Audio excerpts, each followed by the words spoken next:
नमस्कार। एक और वीडियो के अंदर आपका स्वागत है। इस वीडियो के अंदर हम बात करने वाले हैं रूस के राष्ट्रपति व्लादिमीर पुतिन इस साल के अंत तक भारत आ सकते हैं, भारत के दौरे पर आ सकते हैं। ये खबर क्रेमलिन से निकल करके आ रही है। ब्रिक्स का शिखर सम्मेलन सितंबर के अंदर भारत के अंदर होना है, उसके अंदर पुतिन है वो आ सकते हैं। ये 18वां शिखर सम्मेलन होगा और भारत के अंदर आ सकते हैं। इस ब्रिक्स के अंदर भारत, रूस, चाइना, दक्षिण अफ्रीका जैसे ये देश है, ये इनका समूह है और इसके अंदर और भी देश जुड़ते हुए जा रहे हैं।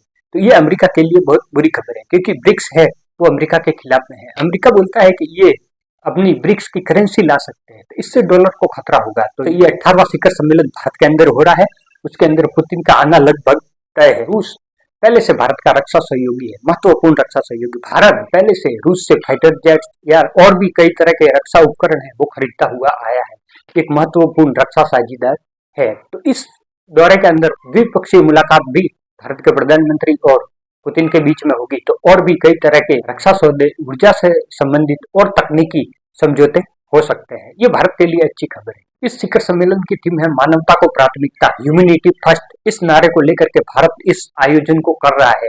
तो कहीं न कहीं ये दर्शाता है कि विश्व के अंदर ह्यूमैनिटी है, उसके पक्ष में भारत खड़ा हुआ है। ये ब्रिक्स संगठन भी उसके पक्ष के अंदर खड़ा हुआ है। आज विश्व के अंदर मानव अधिकारों का बहुत बड़े लेवल पर उल्लंघन हो रहा है। कई देश ऐसे हैं जिनके अंदर मानव अधिकारों का उल्लंघन हो रहा है। तो ये ब्रिक्स संगठन इस थीम लेकर चल रहा है।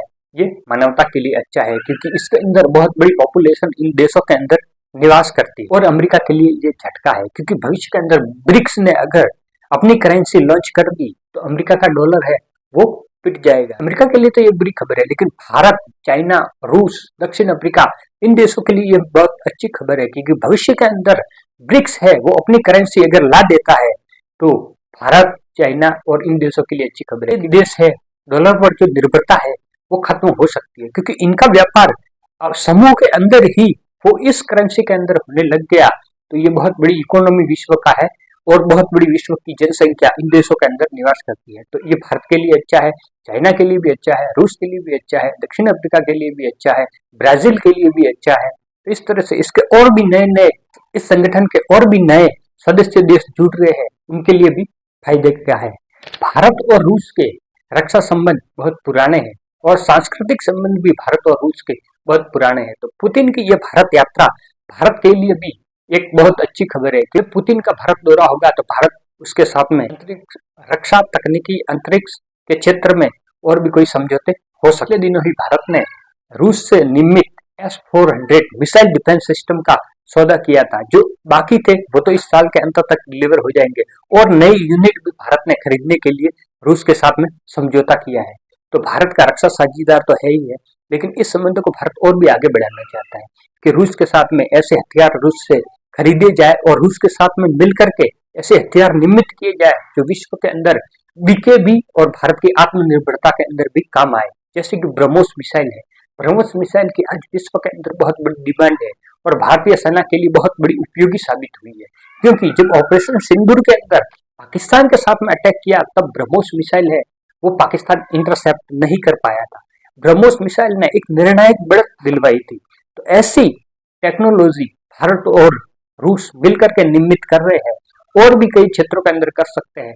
तो ऐसी ब्रह्मोस मिसाइल जैसी और भी कई डिफेंस सिस्टम है और भी मिसाइलें हैं और ब्रह्मोस को और भी किस्म की बना सकते हैं। तो ये भारत और रूस की साझेदारी भारत के लिए भी फायदेमंद है और रूस के लिए भी फायदेमंद है। और अंतरिक्ष क्षेत्र के अंदर भी रूस भारत की मदद करेगा, क्योंकि भारत भी अंतरिक्ष मिशन के अंदर अभी कार्यक्रम को आगे बढ़ा रहा है। तो इस तरह से ये दौरा ब्रिक्स समूह के लिए तो इम्पोर्टेंट है ही है और भारत के लिए भी बहुत बड़ा इम्पोर्टेंट है, क्योंकि पुतिन और नरेंद्र मोदी की द्विपक्षीय वार्ता होगी तो उसके अंदर भी कई तरह के समझौते हो सकते हैं और भारत के लिए वो फायदेमंद होंगे और रूस के लिए भी फायदेमंद होंगे। दोनों देश अपने संबंधों को और बेहतर, विश्वास और सम्मानजनक रूप में आगे बढ़ाना चाहते हैं। तो रूस के संबंध हमेशा सम्मान और आपसी विश्वास के साथ में आगे बढ़े हुए। भारत रूस पर भरोसा कर सकता है, बाकी पश्चिमी देश है उन पर भारत भरोसा नहीं करता, अमेरिका पर भी भारत भरोसा नहीं करता, जबकि रूस पर भारत भरोसा करता है। बाकी आपकी इस विषय पर क्या राय है वो कमेंट बॉक्स के अंदर जरूर रखें। वीडियो पसंद आए तो लाइक कर दीजिए, दोस्तों के साथ में शेयर कर दीजिए। ऐसे वीडियो हमारे चैनल पर आते रहते हैं। मिलते हैं एक नेक्स्ट वीडियो के अंदर, तब तक के लिए जय हिंद, जय भारत।